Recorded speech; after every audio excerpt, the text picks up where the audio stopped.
How's it going, guys? Will here, and today I'm going to be showing you what I keep on my iMac in the middle of 2019. Also probably the rest too, because I really like this setup. First of all, we have these standard Mac apps. Out of all of them, I only really use Safari, Finder, obviously, occasionally Photos if I don't want to crack open Lightroom, Messages, and iTunes, as I am an Apple Music user, and you can find out why up there. The boxes are back. As for the stock apps, that's pretty much it. I never really got on well with the Pages suite, and the stuff I like to do is far beyond the capabilities of iMovie and GarageBand. That said, I do have both Final Cut and Logic Pro installed. I still like to use Final Cut as, and I know this will sound very weird, Final Cutting within Final Cut is perhaps the best out of any NLE. Making those final tweaks to make the videos extra special is super easy in Final Cut, and while rough cutting is harder, I do find myself pushing my videos to the next level whenever I'm editing in Final Cut. Moving on to Logic, this has been a staple app for me for the past few years. For those of you who don't know, I actually am a music producer, and Logic has always been my door of choice. I really love the mixing and mastering tools within Logic, and because it's developed by Apple,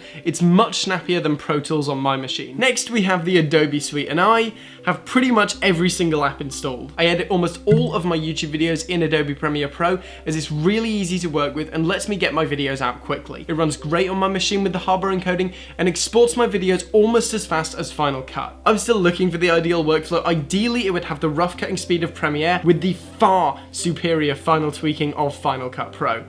Can't win them all though. Next, we have Lightroom, which I edit all my photos in and almost exclusively edit all my thumbnails in too. Again, a couple days ago, video up there. Sometimes this will branch into Photoshop if I want to add text or do crazy manipulations, but again, most of the time it's all done in Lightroom. As for the rest of the Adobe Suite, I rarely use it, but when I do need it, I'll usually need it quite quickly, so I keep it all on there. Other than Messages itself, I use Discord and Telegram for my messaging services, Telegram being my favorite as I can send uncompressed photos to myself for important projects, or mostly just to post on Instagram. Honestly, that's pretty much it. I only have a terabyte of SSD storage on my machine, so I like to keep as little as possible on it because I also use my boot drive as my main editing drive, and that usually does best when there's as little on it as possible. So almost all the files I don't need immediate access to, or just old projects, are kept on this little thing. But that's a video for another time. Anyway, guys, thank you for watching. Remember to like the video if you want to see more content like this, and smash the subscribe button. I'm trying to hit 10K by the 1st of June, so every single subscription